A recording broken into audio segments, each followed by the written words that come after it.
জয়পুরহাটে 2 KG আলু বিক্রি করে মিলছে 1 লিটার পানির বোতল। চলতি মৌসুমে প্রতি বছরের ন্যায় এ বছরও আলু উৎপাদনে দেশের জনপ্রিয় জেলা জয়পুরহাটের জেলায় আলু বপন করা হয়েছে।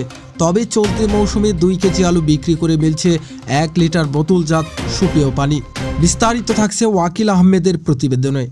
আলু উৎপাদনে জয়পুরহাটের জেলা দ্বিতীয় স্থানে থাকলেও এবছর নেই কৃষকদের খরচ মাফিক লভ্যাংশ।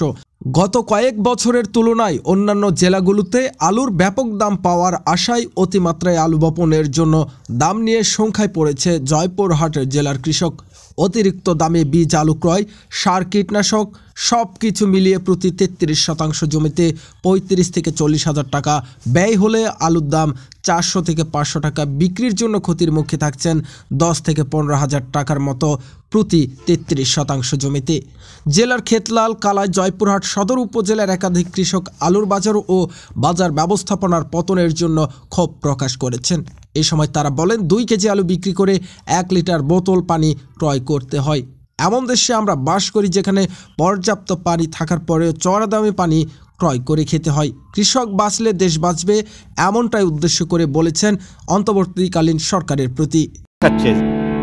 ফলন কম হলে গত 3 বছরে কিছু স্বাবলম্বী হয়েছে, এখানে তো কিছু করা পারছে না।